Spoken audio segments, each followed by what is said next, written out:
अमूमन जब भी आप किसी एक नॉर्मल बच्चे से ये पूछेंगे ना कि वो बड़े होकर क्या बनना चाहते हैं, तो उनकी प्रेफरेंस लिस्ट में ना आईएएस का नाम ना सबसे ऊपर आपको मिलेगा।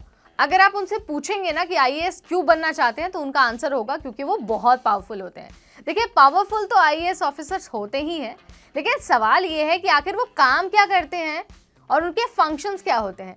अगर आप आईएएस बनना चाहते हैं ना, आप चाहते हैं कि आप बहुत पावरफुल इंसान बने, तो आपको आईएएस के फंक्शंस और रोल्स के बारे में पता होना बहुत ज़रूरी है, ताकि जब आप उस ओहदे पर पहुंचे तो आप उन फंक्शंस को अच्छे से निभा पाएं और उस रोल को भी अच्छे से निभा पाएं।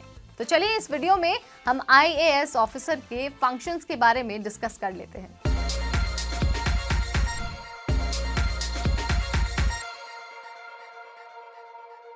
हाय एवरीबॉडी, आप देख रहे हैं एनबीटी टेक एड और मैं हूं आपकी होस्ट नेहा उपाध्याय।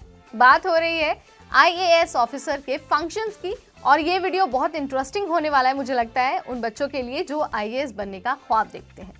देखिए, अगर आप आईएएस बनना चाहते हैं ना, तो आपको उसके फंक्शंस के बारे में भी जानकारी होनी चाहिए। तो सबसे पहला और सबसे जो प्राइमरी फंक्शन है आईएएस ऑफिसर का, वो है कलेक्शन ऑफ रेवेन्यू, यानी कि रेवेन्यू को कलेक्ट करना। और जहां पर रेवेन्यू से जुड़े मैटर आते हैं ना, जो उससे रेवेन्यू से जुड़े कोई भी मामले आते हैं, उस मामले में कोर्ट की तरह काम करना भी आईएएस ऑफिसर का ही फंक्शन है। इसके बाद जो दूसरा काम है, जो दूसरा फंक्शन है आईएएस ऑफिसर का, वो है maintenance of law and order, यानी कि जहां के वो अधिकारी हैं, जहां पर वो तैनात है, वहां पर लॉ एंड ऑर्डर यानी कि कानून को बनाए रखना, ये जिम्मेदारी भी किसकी है? आईएएस ऑफिसर की।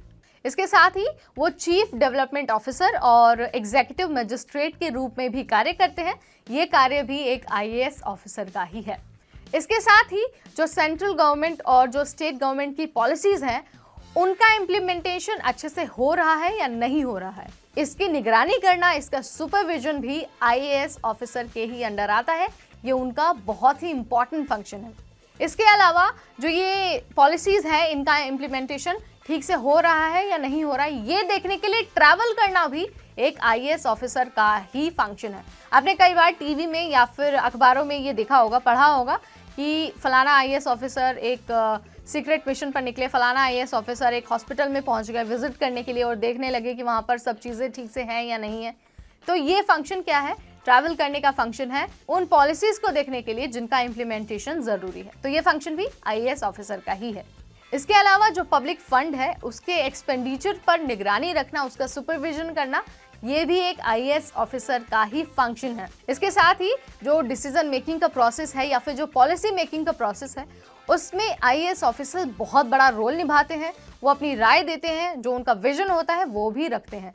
तो अगर आप आईएएस ऑफिसर फ्यूचर में बनते हैं, तो आपको लॉ मेकिंग का हिस्सा बनाया जाएगा। आपसे आपके विजन पूछे जाएंगे, आपकी सलाह मांगी जाएगी, ताकि जो लॉ बन रहा है, जो पॉलिसीज बन रही हैं, वो ज्यादा से ज्यादा लोगों के लिए बेटर साबित हो सके। इसके साथ ही जो सरकार के डेली अफेयर्स होते हैं, उन पर निगरानी रखना और उनको हैंडल करना भी एक आईएएस ऑफिसर का ही काम है। सो ये सारे वो फंक्शंस हैं जो आप एज अ आईएएस ऑफिसर निभाते हैं और साथ ही इन चीज़ों को अपनी ड्यूटी के रूप में करते हैं।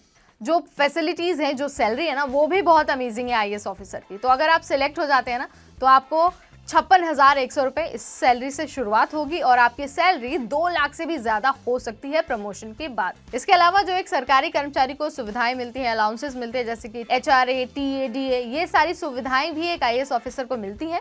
इसके अलावा एक घर, एक कुक, एक जो आपकी गाड़ी है, वो भी आपको आईएएस ऑफिसर बनने पर मिलता है। तो पावर के अलावा बहुत सारी ऐसी सुविधाएं हैं जो आईएएस ऑफिसर को मिलती हैं। तो अगर आपको बनना है आईएएस ऑफिसर फ्यूचर में, तो अभी से पढ़ाई शुरू कर दीजिए, ताकि आपको फ्यूचर में कोई भी समस्या ना हो।